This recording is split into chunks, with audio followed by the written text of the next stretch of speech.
첫 시간 주님께 안녕하세요. 대강교회 오훈 목사입니다. 8월 4일 금요일입니다. 하나님 우리에게 주신 말씀은 역대상 14장 1절에서 17절입니다. 두로왕 히람이 다윗에게 사신들과 백향목과 석수와 목수를 보내 그의 궁전을 건축하게 하였더라. 다윗이 여호와께서 자기를 이스라엘의 왕으로 삼으신 줄을 깨달았으니 이는 그의 백성 이스라엘을 위하여 그의 나라가 높이 들림을 받았음을 알미였더라. 다윗이 예루살렘에서 또 아내들을 맞아 다윗이 다시 아들들과 딸들을 낳았으니 예루살렘에서 낳은 아들들의 이름은 삼무아와 소밥과 나단과 솔로몬과 이팔과 엘리수아와 엘벨렉과 노가와 네벡과 야비야와 엘리사마와 부엘야다와 엘리벨렛이었더라.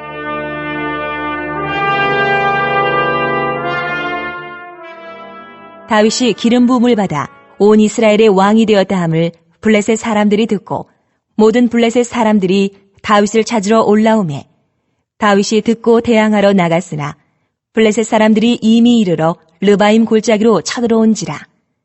다윗이 하나님께 물어 이르되 내가 블레셋 사람들을 치러 올라가리이까 주께서 그들을 내 손에 넘기시겠나이까. 하니 여호와께서 그에게 이르시되 올라가라. 내가 그들을 내 손에 넘기리라. 하신지라. 이에 무리가 바알브라심으로 올라갔더니 다윗이 거기서 그들을 치고 다윗이 이르되 하나님이 물을 쪼갬같이 내 손으로 내 대적을 흩으셨다. 함으로 그곳 이름을 바알브라심이라 부르니라. 블레셋 사람들이 그들의 우상을 그곳에 버렸으므로 다윗이 명령하여 불에 사르니라. 블레셋 사람들이 다시 골짜기를 침범한지라. 다윗이 또 하나님께 묻자온대 하나님이 이르시되 마주 올라가지 말고 그들 뒤로 돌아 뽕나무 숲을 맞은편에서 그들을 기습하되 뽕나무 꼭대기에서 걸음 걷는 소리가 들리거든 곧 나가서 싸우라. 너보다 하나님이 앞서 나아가서 블레셋 사람들의 군대를 치리라. 하신지라. 이에 다윗이 하나님의 명령대로 행하여 블레셋 사람들의 군대를 쳐서 기브온에서부터 게세까지 이르렀더니 다윗의 명성이 온 세상에 퍼졌고 여호와께서 모든 이방 민족으로 그를 두려워하게 하셨더라. 아멘. 다윗의 왕위가 점점 더 견고해지고 있습니다. 나라가 강해지면 주위에서 그 나라를 대하는 격이 달라지죠. 두로왕 히람이 다윗에게 사신을 보냅니다. 그리고 건축 자재로 좋은 백향목을 주죠. 기둥으로 쓰기 좋은 나무입니다. 또 목수와 석수를 보내서 궁전을 짓게 하죠. 나라의 위상이 아주 높아진 것입니다. 왕이 훌륭하면 나라의 위상이 높아지죠. 그러니까 이 해안가에 있는 이 블레셋이 뭔가 위협을 느끼는 겁니다. 한 나라가 강해지면 친하게 지내려고 하는 부류가 있고 또 아니면 빨리 침공해서 무너뜨리려는 부류들이 있는데 블레셋은 무너뜨려야 되겠다라고 생각한 것 같습니다. 8절을 보면 다윗이 기름 부음을 받아 온 이스라엘의 왕이 되었다 함을 블레셋 사람들이 듣고 모든 블레셋 사람들이 다윗을 찾으러 올라오매 다윗이 듣고 대항하러 나갔으나 이렇게 나옵니다. 블레셋이 다윗의 나라를 쳐들어오게 됩니다. 그때 다윗은 바로 맞서 싸우지 않고 어떻게 하는가 봤더니 10절에 보니까 다윗이 하나님께 물어 이르되 내가 블레셋 사람들을 치러 올라가리이까 주께서 그들을 내 손에 넘기시겠나이까 하니 여호와께서 그에게 이르시되 올라가라 내가 그들을 내 손에 넘기리라 하신지라. 다윗이 물어보죠. 하나님 블레셋 칠까요? 블레셋을 내 손에 넘기시겠습니까? 그때 하나님께서 그래 그렇게 하마 응답을 해주십니다. 이런 응답을 받으면 얼마나 신이 나겠습니까? 이미 이긴 전쟁을 확증해 주신 거잖아요. 하나님이 보증하신 전쟁이잖아요. 전쟁이라는 것은 본래 얼마나 두렵고 떨리는 것입니까? 그런데 하나님께 물었을 때 그리고 하나님께서 승리로 응답하셨을 때에 다윗의 군대는 얼마나 신나게 출전했겠습니까?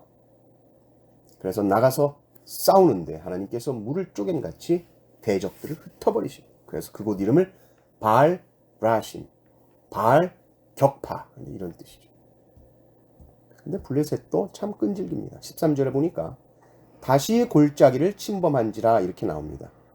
그러자 14절에 다윗이 또 하나님께 묻자온대 이렇게 나옵니다.